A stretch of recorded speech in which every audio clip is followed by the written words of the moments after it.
Hello, we're live again. Thank you for being with us. My name is Federico Fernandez. I'm a senior fellow with the Austrian Economic Center. The Austrian Economic Center is the main organizer of the Free Market Roadshow, and we are doing this series of events that started yesterday and will finish tomorrow with our good friends and partners of the Ayn Rand Center Romania.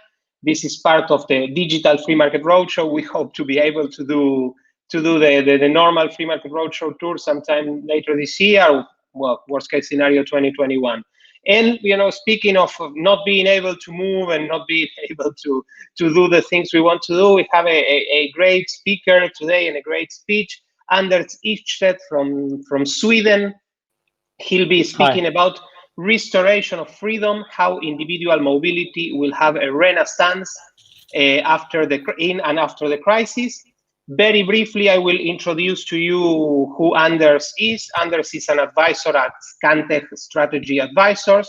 They do work with major Swedish industry and business organizations. He's also an entrepreneur, author, and chairman of Svensk Tidskrift, which is a weekly journal of politics, economics, and culture, founded in 1911. I always make the same joke.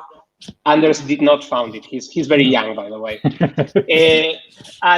He's an author also. He has written extensively about mobility. And online, you can find it at Twitter. His handle is at @Ydstedt, and at the website of Svensk Tidskrift, which is svensktidskrift.se. Anders will be giving a talk of 15-20 minutes, and then we'll have a few minutes for Q&A. Anders, thank you very much for being with us. The floor is yours. Thank you, Federico, and thank you for having me today talking about restoration of freedom. As I understand, the most subjects today is about freedom and not so much perhaps about money, but an economy, but about freedom. And one of my favorite areas to talk about, as Federico mentioned, is individual mobility. And I will talk a little bit about what I think we can see in the crisis now, that actually individual mobility is, of course, there is lockdowns and borders are closed, but we can see people are solving their transportation needs and mobility needs on their own in much higher degree than before. And I think we will see that after the crisis also. And of course, there is less risk to transport yourself walking or bicycling or taking your own car than going by public transport. And that will probably have a upswing in the market share also after the crisis. But I think this is a bigger issue than not only transport economics or transport planning or something like that. I think there is a political case against individual mobility in many countries. Politicians they say they talk about environment and so, but I think actually the big issue is they prefer the political control that you have on mass transit. When politicians decide the time schedule and where the transportation should go and so on. And we can, in many countries, see various regulations against private transportation as cars. And we also have very punitive taxation against cars in many countries. And but I think we can see in this crisis that cars are safe, not also for viruses. And that shows a lot of studies. I've seen Bloomberg News had made a study about what's happening in China when the lockdown goes down. People are buying more cars than ever. And we see the same. I saw a German study 2 weeks ago showing the same thing, asking people how will they prefer to travel after a crisis. And why is this a question for libertarians? I think while in other areas central planning has been ruled out, in traffic it has become widely accepted, and this is perhaps strange. We can see forces trying to regulate and limit free mobility of goods and service, and I think that transportation could be coordinated to be more efficient. And I'm not thinking about smarter business models. I think car sharing and other private business models is very good, but I think the political preference for urban planning to replace individual transport with mass transit is mostly actually done as a way to control how people live and how they live their lives and so. And I think this is, we should look for that and see it for what it is. I think also we can see in many countries that regulators want to replace mobility in cities with accessibility. They say that we could plan cities so we could live close to where we work and close to where there are services, and we have all our needs in our vicinity. But that also requires that someone knows everyone's needs. And I think we should go back to Hayek when he explained in The Use of Knowledge how knowledge is dispersed among people and why central planning will fail. And it's impossible to know how everyone's need for where to go actually, and when to go, and together with whom, and so. And there is the people. We have no central planners for the economy, but we have central planners for traffic, and they try to plan the transport systems in our cities. But what they do, they merely observe patterns and attempt to meet people's need based on this information. But there's definitely a mismatch between observed patterns in the present and the prediction of needs.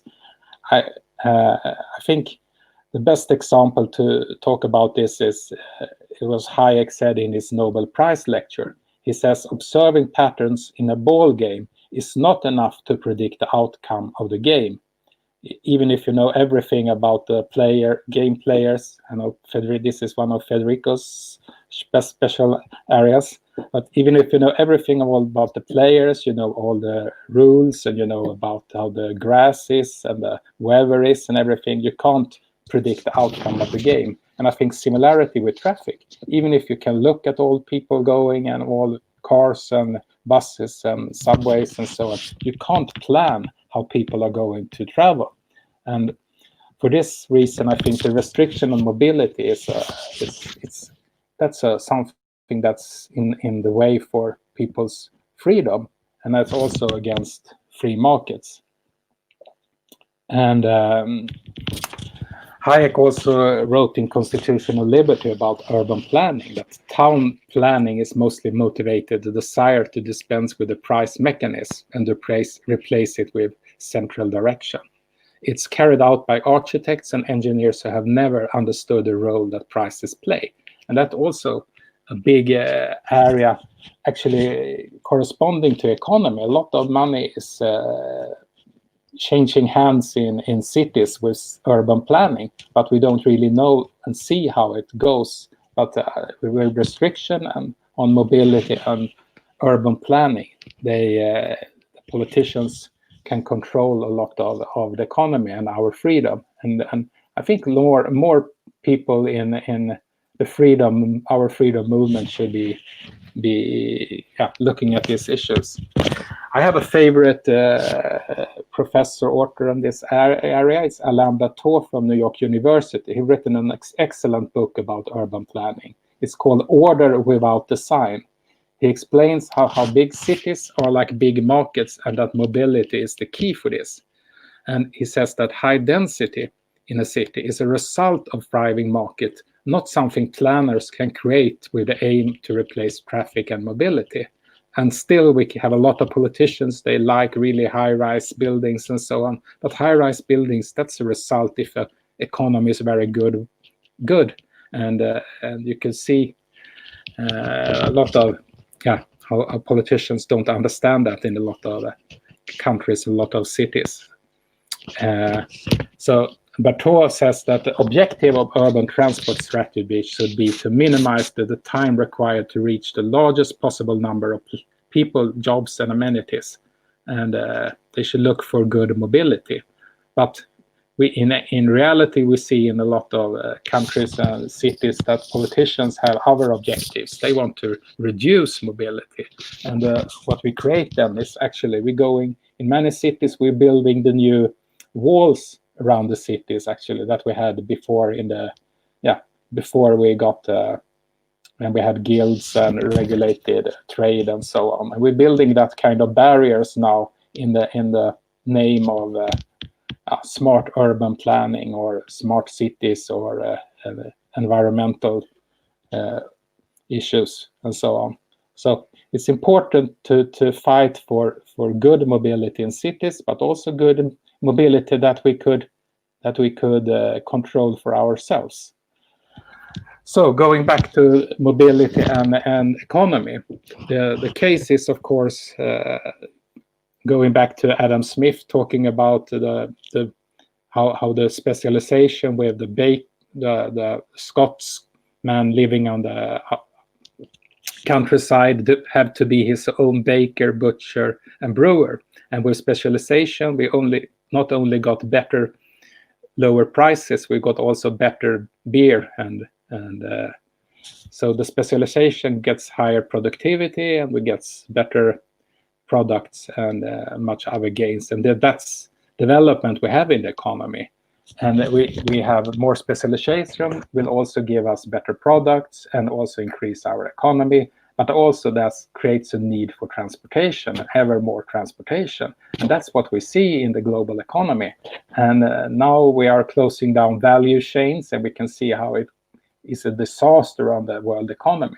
I think we have to go back, of course, to use this specialization, but probably will also perhaps have, in some way, we talk about value change, and I think we will perhaps have value networks in some way, where we have more producers doing same things and actually increase the competition. But that will also give us even more transportation, not less transportation and less mobility. So specialization makes our wealth, gives us wealth and better economy, but also give us more money to buy more transport and travel more. So I think we will have this is a good situation, a win-win situation. So keep up the fight for better mobility. That's my freedom issue for today's speak. And beware of politicians trying to favor centrally planned transportation systems. It's always I'm myself engineer, but I think a lot of engineers think that they could plan things smarter with mathematical formulas and so on, but there's not something that works. It works for companies that compete with each other, but to exchange everything with some sort of plan, that's a big danger for a free society. So I think I'll stop here. Thank you. Thank you, Anders, very much. I would like to, well, there's a lot of, to unpack from what you said, but just starting from a question, there are lots of discussions about which industries are benefiting and will benefit from this corona crisis, let's say. And of course, the fintech industry most likely will benefit from it. Things like Zoom or StreamYard, what we are using now, definitely are benefiting from it. Some people even joke that Zoom unleashed the coronavirus. But yeah, jokes aside, for what you said, particularly at the beginning of your talk, the car industry might be a beneficiary of this crisis. And how do you see the car industry reacting to this? Do you think companies like Tesla could have the upper hand? How do you see the developments? I think we can see that I've seen figures from China where they opened up that people are buying their second car. It's not perhaps buying more exclusive cars, but they actually think that more family members should have their cars to be safe on their transportation. So I think we will have a more, perhaps more, but perhaps smaller cars. And I think we can, I think a lot of urban mobility will has to be facilitated in that area. And I think the political idea to restrict cars has to be postponed, or most hopeful idea that we stop that kind of politics. I'm not against mass transit. I think it's a good with competition between, but I think the political preference to give like one mass transit company a monopoly, that's really sad and bad for a city. But I also think that individual mobility, like walking and bicycling, that's also individual mobility, that no one decides where and when you should go. That will also have a better market. Yeah, indeed. And I mean, by the same token, do you think that certain developments with the sharing economy, such as, sharing cars, motorcycles, things like that, will be hit by this crisis? In the short term, I've seen a lot of discussions and studies that the conventional car rental business has a very good systems of cleaning cars and so. And if you share a car without cleaning, that's of course a restriction on the market as long as we have this crisis. And if will be longer, that will be a hit to that kind of sharing. And I think the conventional renting will have so. But of course, then I think the air transport. There is a question about that. I think. Talking about Zoom and this kind of meetings, I think a lot of routine meetings will continue to be done on this kind of web systems. But I think to create something, to do sales and find out new ideas and make new friends, you have to meet in real life. So I think the need for real life meetings will be even perhaps. Yeah, I think the economy will work much better. We will have a lot of routine meetings without traveling, but we will have need for higher quality travel. The meetings that we will do in real life, we will actually be able to pay even more for them because they are so valuable. And I think we can see like companies like Google and Apple, they have built their own fantastic head offices. They really want people to go to their work every day so they can meet and exchange and create smart products. And I think Yahoo had it some years ago. I read that they have actually forbidden their employees to work from home. So I think these companies that really know how to use smart technology, they also know the need to people to meet in real life. Yeah, definitely. And I believe IBM, that was one of the first to establish home office, reverse the measure that some time ago. Some of the things you mentioned are related to Mircea's question, but it would be great if you could go a little bit deeper on it. He asks from the sales drop of new cars within this period, which is 97% drop, and I take Mircea's number to be true. And with the drop in air transportation business, wouldn't mobility of individuals drop too? I think looking at the car industry, I think we already can see from the sales in China that the rebound is really strong when the markets opens up. So I think the car industry will catch up really fast and even perhaps have a lift of the market compared with before. But I think on air transport, I think that depends on how you can handle security. And I think the big problem will probably be how the high cost there will be on security. But in the long term, or perhaps when this crisis is over, I think people will understand the value also of travel even more than today. And actually also be able perhaps even to pay more for air travel. So I agree totally with Mircea on the short-term perspective. In the long-term perspective, I think that wealth and freedom and a prosperous society is so strongly connected with mobility that we have to solve all the issues. And during your talk, you mentioned something that I found extremely interesting, which is this idea. And sorry, I'm paraphrasing. I was taking notes.